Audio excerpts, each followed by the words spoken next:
आज मी गोड्या पाण्यातील तलावात सापडणारे कटले, हे कटल्यांची फ्राय आणि कालवण तयार करणार आहे।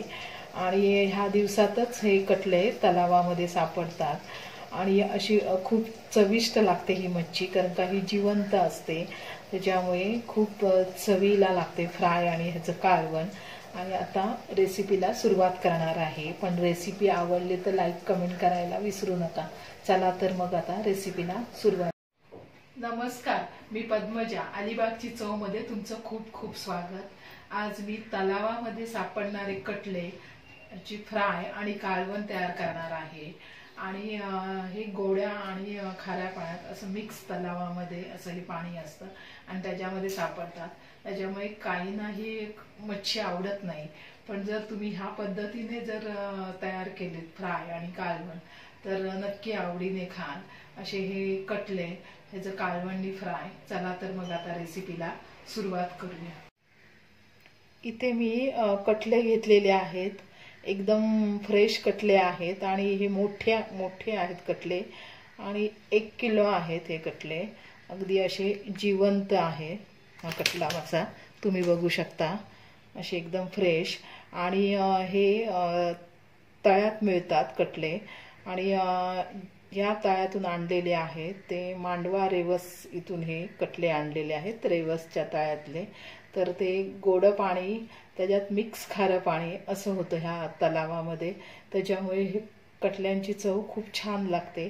आपण ज्या गोड्या पाण्यातले कटले खातो त्याच्यापेक्षा ह्याची थोडी जास्त चव छान लागते। असे एकदम हे फ्रेश जिवंत कटले आहेत। आता मी ते कापून घेते, पण हे जिवंत कटले कापताना थोडी जरा कसरतच असते। आता हे सगळे कापते। आता हे कटले कापताना मी दाखवणार नाही व्हिडिओमध्ये, पण जर तुम्ही असे जिवंत कटले आणलेत तर मग ते थोडा वेळ जर फ्रीजमध्ये ठेवलेत तर मग ते थंड झाल्यानंतर तुम्हाला व्यवस्थित कापता येतील, असेच कापता येणार नाही। आणि हे त्याला खवलं भरपूर असतात, पहिल्यांदा खवलं काढून घ्यायची, इकडे कल्ले वगैरे असतात ते काढून घ्यायचे आणि मग कापून घ्यायचे आहेत। आता मी कापून घेते, पण जर जिवंत कटले आणले तर थोडा वेळ फ्रीजरमध्ये ठेवलेत तर मग ते कापता येतात। तर कटले साफ करून घेतलेले आहेत, स्वच्छ धुवून सुद्धा घेतलेले आहेत आणि सगळी खवलं वगैरे काढून घेतलेली आहेत। जरा कटले साफ करताना थोडी कसरतच झाली माझी। आणि हे कटले आहेत ते तुम्ही जेव्हा आणता विकत तेव्हा ते कापून वगैरे देतात, पण मी व्हिडिओमध्ये दाखवण्यासाठी अखंडच आणलेले। आता ही मच्छी आहे, तुकड्या बारीक केलेल्या आहेत, त्यांचे फ्राय करणार आहे आणि हा डोक्यांचा रस्सा करणार आहे। डोक्यांचा रस्सा खूप चविष्ट होतो कटल्यांचा। आता पहिल्यांदा मी जी फ्राय करणार आहे मच्छी त्याला मसाले वगैरे लावून घेणार आहे। आता इथे मी एक हिरवी मिरची घेतलेली, थोडंसं आलं, कोथिंबीर आणि लसणाच्या पाकळ्या 8-10, लसणाच्या पाकळ्या, जरा लसण जास्त घ्यायचं आहे आणि कोथिंबीर सुद्धा जास्त घेतलेली आणि एकदम बारीक केलेली आहे मिक्सरमध्ये। आणि बारीक करताना पाणी घ्यायचं नाही, अगदी थोडंसंच घ्यायचं, कोथिंबीरमध्ये ओलावा असतोच म्हणून पाण्याची एवढी गरज लागत नाही, जर लागलं पाणी तर अगदी 1 चमचाभर वगैरे घ्यायचं आहे। आता याची एकदम बारीक पेस्ट केलेली त्या मच्छीमध्ये टाकून घ्यायची आहे। 2 मोठे चमचे ही पेस्ट टाकून घेणार आहे। आणि हळद, 1 चमचा हळद, ही तळ्यात मच्छी सापडते त्याच्यामुळे ह्या मच्छीमध्ये थोडंसं हळदीचं प्रमाण जास्त घ्यायचं आहे, म्हणून 1 चमच मी हळद घेतलेली। पहिल्यांदा हळद आणि ही पेस्ट आहे ती सगळी लावून घ्यायची मच्छीला। आणि आलं लसणाची पेस्ट एकदम फ्रेशच बनवायची आहे, जेव्हा मच्छी तुम्ही फ्राय करता तेव्हा त्याची वास आणि चव जरा छान लागते। आता हळद आणि पेस्ट लावून झालेली आहे मच्छीला। आता इथे अर्धा चमचा मी मिरची पावडर घेणार आहे आणि फ्रायला मिरची पावडर थोडी तरी घ्यायची आहे, जरा वेगळी चव लागते। जरा बघा एकदा घेऊन, इथे अर्धा चमच मिरची पावडर घेतलेली आहे आणि 1 चमचा घरगुती मसाला, जेवढी मच्छी असेल तेवढं मसाल्याचं प्रमाण घ्या। आणि एक हिरवी मिरची घेतलेली वाटणामध्ये, त्याच्यामुळे थोडंसं कमी घेतलं तरी चालेल, पण मसाला जरा जास्त घ्यायचा आहे ह्या मच्छीला. थोडी जरा झणझणीत झाली तर छान लागते मच्छी. आणि चवीनुसार मीठ.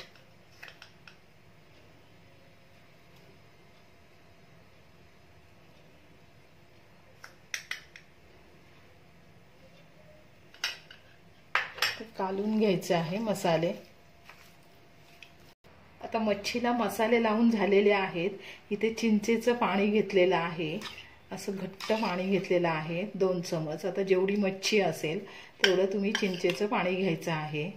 चिंचेच्या पाण्याऐवजी लिंबाचा रस घातला तरी चालेल. तर हे चिंचेचं पाणी आहे ते सगळं लावून घ्यायचं मच्छीला. आता चिंचेचं पाणी लावून झालेलं आहे. आता ही मच्छी आहे ती 10 ते 15 मिनिटांसाठी मी फ्रीजमध्ये ठेवून देणार आहे आणि तोपर्यंत मी कालवण करून घेणार आहे. आता ह्या ढोक्यांचं कालवण करणार आहे. त्याला अर्धा चमचा हळद लावून घ्यायची. ही हळद आहे ती अशी मिक्स करून घ्यायची आहे.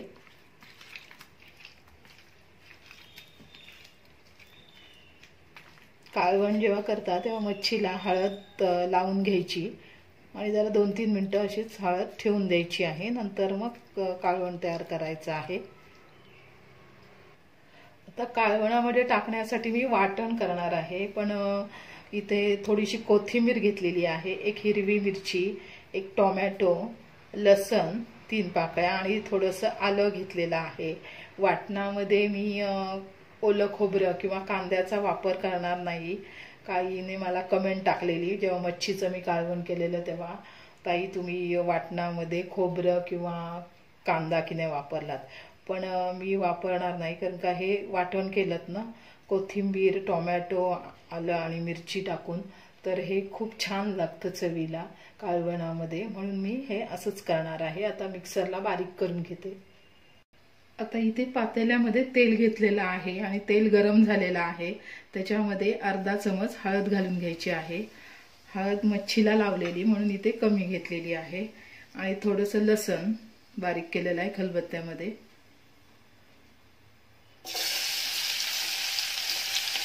लसण छान परतून द्यायचं आहे, मग मच्छी घालायची आहे. लसण मस्त असं कुरकुरीत झालेलं आहे. आता मच्छी घालून घेणार आहे. लसण जोपर्यंत असं होत नाही तोपर्यंत मच्छी घालायची नाही, नाहीतर मग वास येतो जरा लसणाचा पण आणि तेलाचा पण.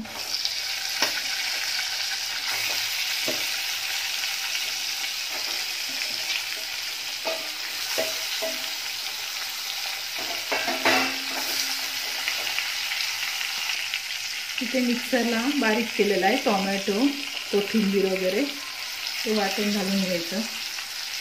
थोडंसं पाणी घालायचं आहे. इथे अर्धा वाटी चिंचेचं पाणी घेतलेलं आहे.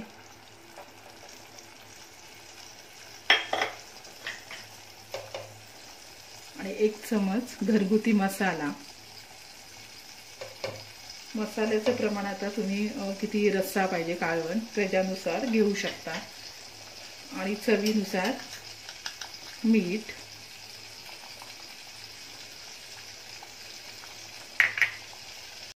आता या कालवणामध्ये मी थोडंसं पाणी घातलेलं आहे. तर जेवढं तुम्हाला कालवण पाहिजे त्यानुसार पाणी घालायचं. आणि जास्त वेळ तयार व्हायला जास्त वेळ लागत नाही, अगदी 5-7 मिनिटात कालवण आहे ते तयार होतं. आता मी झाकण ठेवून देणार आहे आणि हे कालवण तयार होते तोपर्यंत फ्राय करून घेणार आहे. आता इथे मी तवा ठेवलेला आहे. तव्यामध्ये तेल घातलेलं आहे. तेल गरम झालेलं आहे. तर ही मच्छी आहे ती टाकून घेणार आहे. ही फ्राय मच्छी फ्रीजमध्ये ठेवलेली छान अशी मॅरिनेशन झालेली आहे. आणि त्याला मी तांदळाचं पीठ वगैरे लावणार नाही, कारण का जी ओरिजिनल जी चव आहे मसाल्यांची आणि मच्छीची ती राहण्यासाठी, म्हणून मी तांदळाचं पीठ लावणार नाही.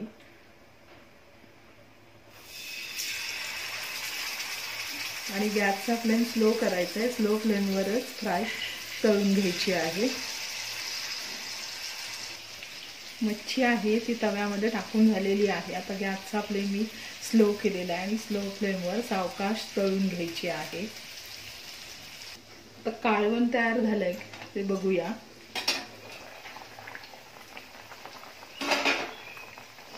मस्त कालवणाला खमंग वास येतोय, कारण का ही मच्छी जिवंत होती त्याच्यामुळे खूप चविष्ट लागते. आणि डोक्यांचं कालवण खूप छान लागतं चवीला. आणि तुम्ही बघू शकता खोबरं वगैरे ह्याच्यामध्ये वापरलेलं नाही, तरी हे कालवण कसं असं घट्टसर झालेलं आहे. असं मस्त खूप छान चविष्ट कालवण तयार झालेलं आहे कटल्यांचा. आता मी गॅस बंद करून घेते. आता कालवण तयार झालेलं आहे. आता फ्राय आहे ती उलट करून घेणार आहे.